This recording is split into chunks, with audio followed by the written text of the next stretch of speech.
हिमाचल प्रदेश, जो अपनी प्राकृतिक सुंदरता और शांति के लिए जाना जाता है, आज एक गंभीर संकट से जूझ रहा है। नशे का जहर और संगठित अपराध की जड़ें।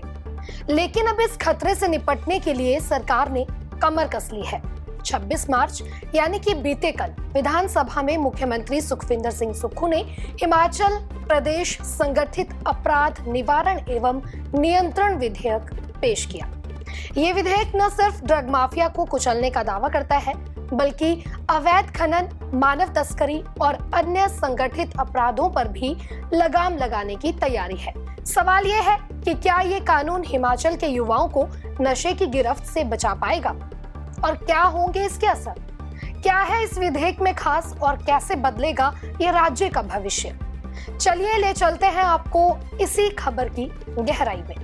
मुख्यमंत्री सुखविंदर सिंह सुक्खू ने बुधवार को हिमाचल प्रदेश संगठित अपराध विधेयक विधानसभा के सदन पटल पर रखा, जिसमें चिट्टा तस्करी, नकली शराब बेचने और इस तरह के अन्य संगठित अपराध से यदि किसी की मौत होती है तो दोषियों को आजीवन कारावास या मृत्यु दंड तक मिल सकता है। सजा के साथ दोषी को 10 लाख रुपए तक जुर्माना भी देना होगा।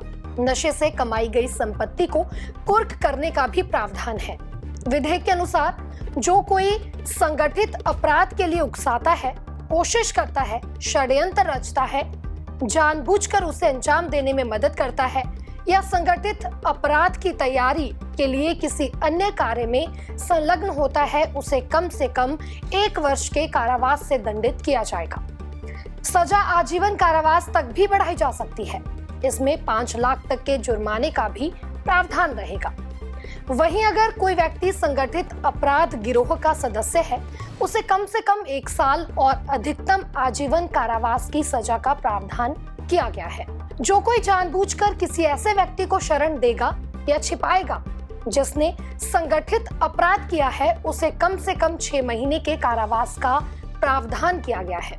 सजा को आजीवन कारावास तक बढ़ाया जा सकेगा।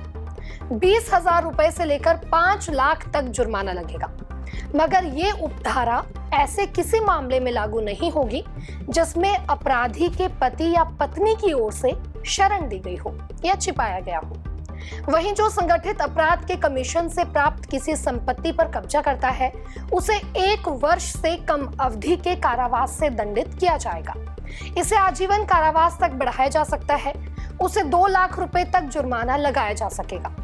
अगर किसी संगठित अपराध सिंडिकेट के सदस्य की ओर से कोई व्यक्ति चल या अचल संपत्ति पर कब्जा करता है जिसका वह संतोषजनक हिसाब नहीं दे सकता है, तो उसे 1 साल से कम अवधि के कारावास से दंडित किया जाएगा। इसे 10 साल तक भी बढ़ाया जा सकता है। जिस व्यक्ति के पास ड्रग्स मिलेगी या खरीदेगा और इसे आगे और सप्लाई करेगा, तो उसे कम से कम 2 साल और अधिकतम 14 साल तक के कठोर कारावास से दंडित किया जाएगा। उससे कम से कम 20,000 और अधिकतम 10 लाख रुपए तक का जुर्माना भी वसूला जाएगा। इसके अलावा संगठित अपराध में और कौन-कौन से अपराध शामिल होंगे, ये भी चलिए हम आपको बताते हैं। अवैध खनन, वन कटान, वन्य जीवों की तस्करी, खतरनाक पदार्थों की डंपिंग, मानव अंगों की तस्करी, स्वास्थ्य विभाग में फर्जी बिल बनाने, झूठे क्लेम करने, साइबर आतंकवाद, फिरौती, फर्जी दस्तावेज रैकेट, खाने की वस्तुओं में मिलावट और मैच फिक्सिंग के मामले संगठित अपराध कहलाएंगे। इसके अलावा स्वास्थ्य मंत्री डॉक्टर धनीराम शांडिल ने भी हिमाचल प्रदेश मादक पदार्थ एवं नियंत्रित पदार्थ निवारण, नशा मुक्ति और पुनर्वास विधेयक 2025 को सदन में पेश किया। विधेयक के सदन में पारित होने से नशे के दलदल में फंसे लोगों का पुनर्वास हो सकेगा। इससे पुनर्वास केंद्र खोलने की जो शक्तियां होंगी वो सरकार के पास होंगी। विधेयक में प्रावधान किया गया है कि पुनर्वास केंद्रों की स्थापना के लिए एक कोष गठित होगा। अल्प मात्रा में नशीले पदार्थों के साथ पकड़े जाने पर 2 से 5 साल की सजा और 20 से 50,000 रुपए जुर्माना वसूला जाएगा। अधिक मात्रा में नशीले पदार्थों के साथ अगर कोई पकड़ा जाता है तो उससे 5 से 7 वर्ष की सजा और 50,000 से 1 लाख रुपए तक का जुर्माना उसे देना होगा। इसके अलावा अगर सरकारी कर्मचारी नशे के साथ पकड़े जाते हैं तो उन्हें 1.5 गुना ज्यादा सजा और जुर्माना उनसे वसूला जाएगा। ये विधेयक अगर पारित होता है तो हिमाचल में संगठित अपराध के खिलाफ एक नई जंग शुरू होगी। उम्मीद है कि आपको समझ आया होगा कि विधानसभा में पेश किए गए बिल में क्या क्या प्रावधान है। आपकी क्या प्रतिक्रिया है इस मामले पर हमें कमेंट कर जरूर बताइएगा और प्रदेश की हर खबर को देखने के लिए पंजाब केसरी हिमाचल के साथ जुड़े रहिएगा। फिलहाल मुझे दीजिए इजाजत।